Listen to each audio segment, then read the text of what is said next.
Okay, so I figured I'd show everybody what it is exactly that I work on when I do a diamond painting.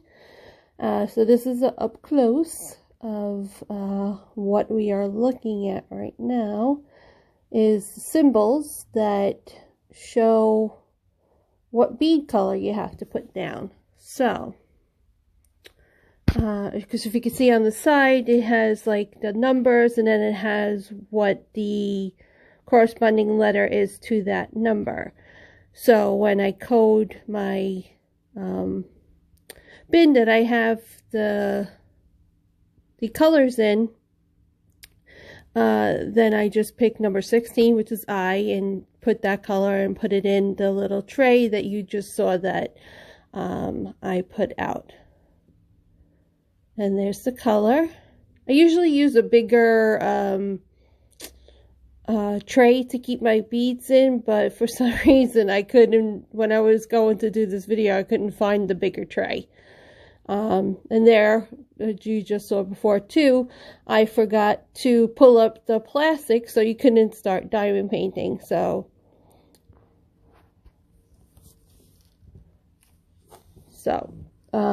now I am going to pick up color and not try to stick it to the canvas, because part of it's exposed and that part is sticky. That's how the beads stick. And then I'm trying to stick the bead to the pen, and for some reason it wasn't picking it up. So then I then realized I needed to put more not glue, what they call what the hell did I call it? It's wax, and you put that inside the tip of the pen, and that's how you pick up the bead. And see there, I missed a bead and didn't even realize that I missed a bead. So, you know, just keep going in line. Yeah, I could use the multi-placer, which I'll show in a little while. There, I didn't have the bead again, because I'm realizing, yeah, I need to put some wax in. And then I said, wait, I have to get some wax. So, but like I said, yeah, I usually use like a multi-placer when I have big spots like this. Like you'll see to the left, all those D's are all one color. So in order to go fast, I'm going to use a multi-placer on that. But I just wanted to start it in the corner, you know, on the white section, just to show you. And what this canvas is myself and my husband watch a German soccer team, and this is the team's logo on here, which I was very happy to find. So there's the wax. You put that on the end of the pen, which end of the pen is hollow. This is the pen that I got from Diamond Art Club. Of course it's green because I like green. And now you can pick up your beads better. I'm sorry for the weird positioning, because you don't know the position that I had to have this tripod in order to film this way. It was the strangest thing. So now here we go. So then, as you know, you could do this, you can move a lot faster. Again, if you use the multi-placer, that's even faster. But yeah, I just wanted to show this, you know, this is what, when you see what the finished product, when I post it, then you'll see, oh, and look, I'm bringing it much closer. There we go. Okay. I don't know why I was having a little bit of difficulty. I think because I wasn't in my normal setup, so I was not in my element of diamond painting. I'm usually much better than this. I look like an amateur. Yeah, I am still an amateur. I'm just, you know, I just wanted it to go a lot smoother, and it wasn't going smoother. So, yeah, it can move along pretty quick. And I didn't have my straightener near me, because I, you know, see on the right hand side, I could have straightened those lines up a little bit better. But you know what? It doesn't have to be perfect, so it's good.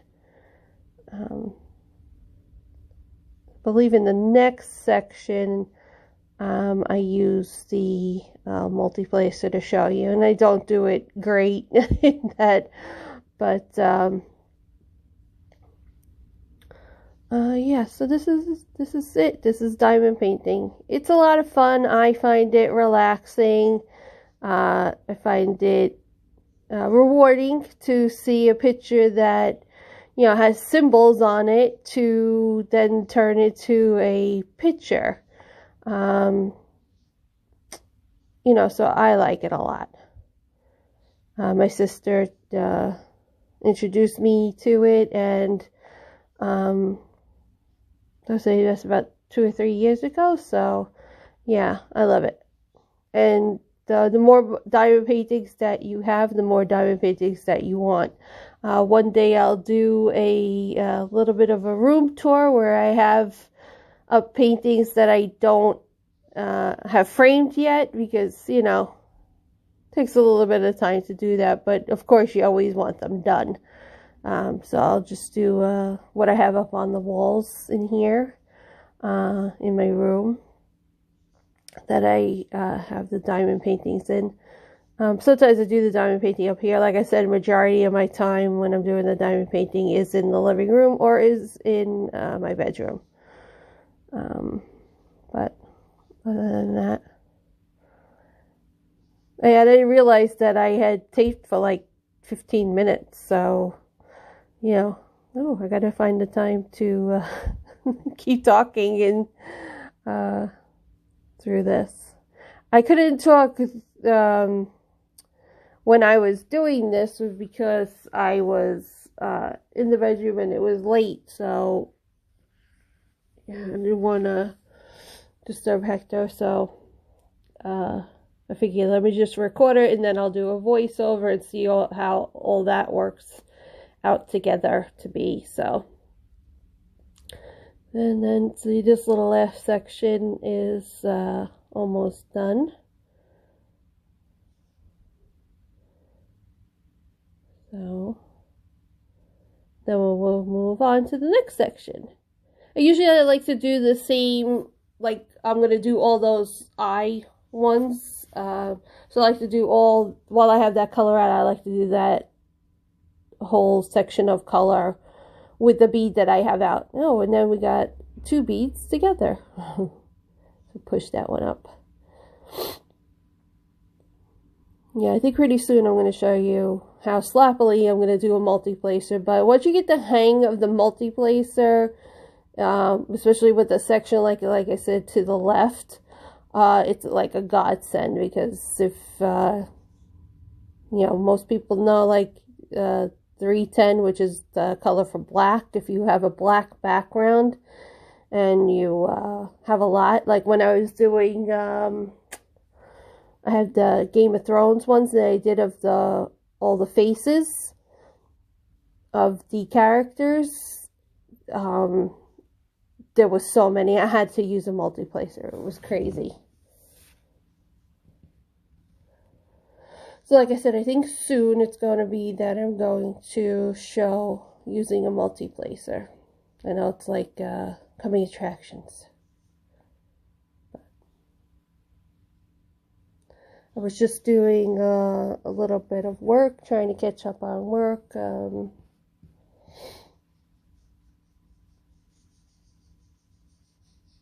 Yeah, so because of a lot of receipts that I have to find for accounts payable to match up with our POs, so it's time consuming. It's not a pain in the butt. It's just time consuming to try to find them on the system, but I'll get it done. It's hard to do it during the work day because I have to do my other stuff for procurement. So, you know, it's just a little bit better just to take some time over the weekend and get that done without anybody calling me saying, where's this and where's that and what's going on and why isn't it here yet and blah, blah, blah. Just a typical work week, but it's fine.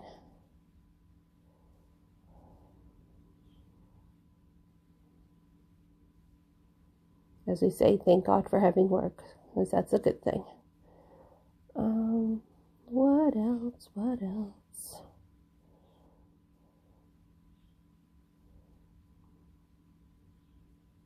I really did get up close with this, which is pretty good.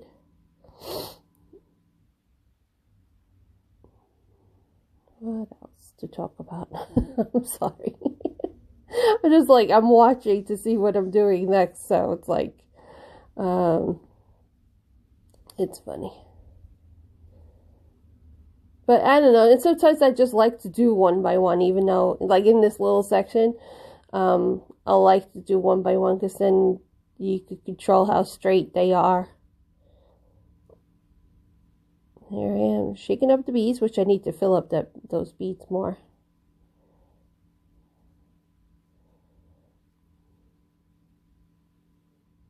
Let's see, what else?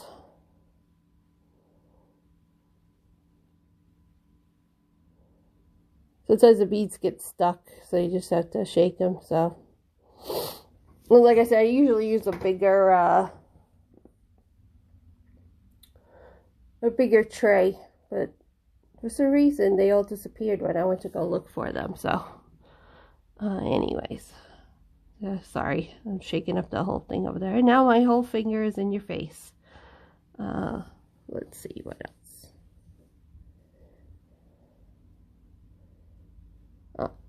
Later on, I'm going to zoom out to show you exactly. And then sometimes, like, extra glue from the canvas will, come in on there. So, just, I was wiping that off.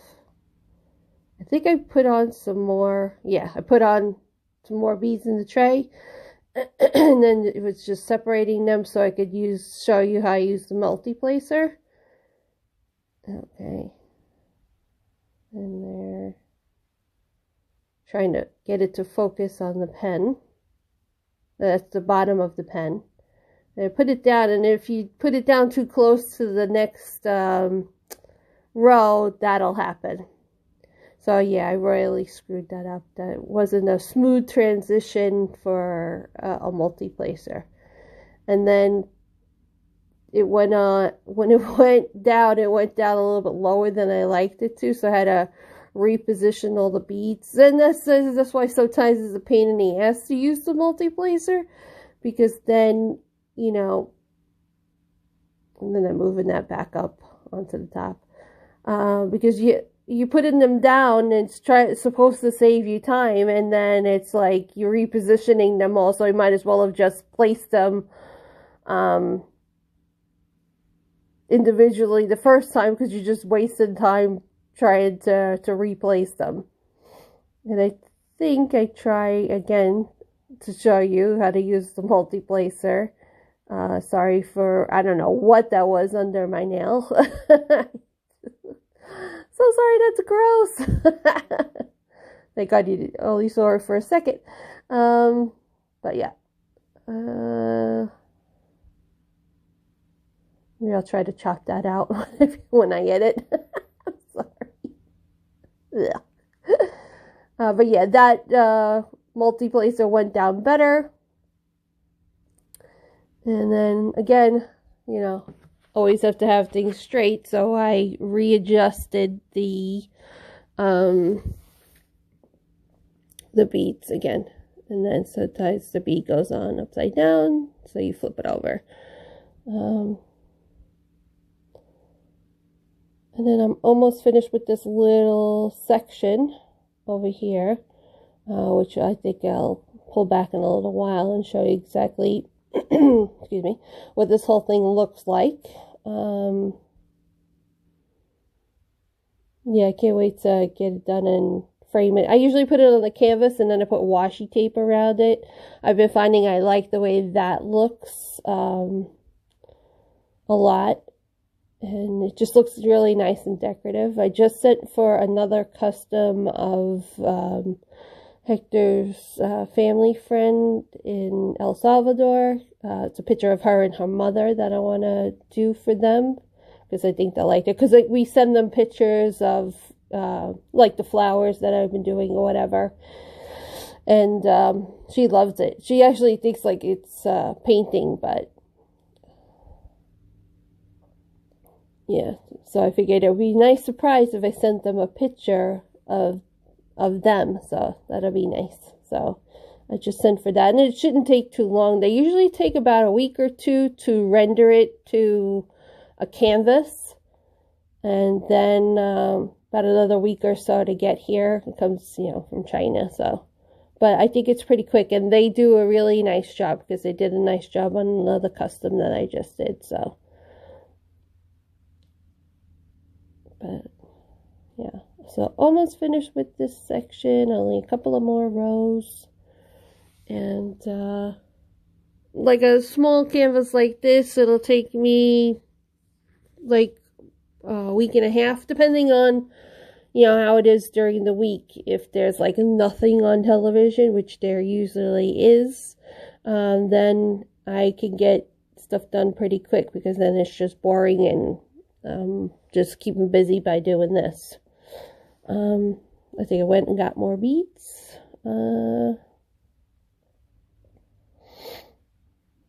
Again, this tray doesn't hold nothing much, and then I have like a death grip on the tray. I don't know why. Because if it moves while you're picking up the beads, then the beads are gonna go everywhere, and then it's hard to pick them up. So, other than that,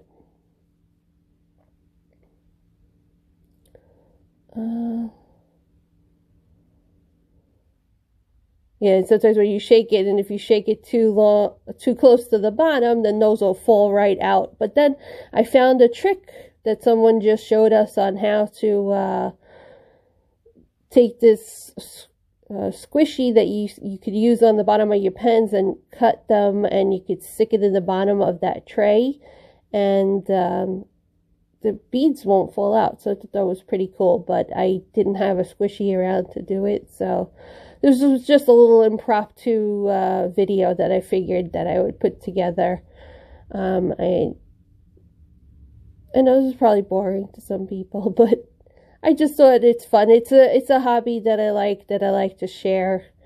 And I like the coloring too. But I don't know. I like it. People like to paint or whatever. This is kind of painting. It's diamond painting. It's using resin beads. But I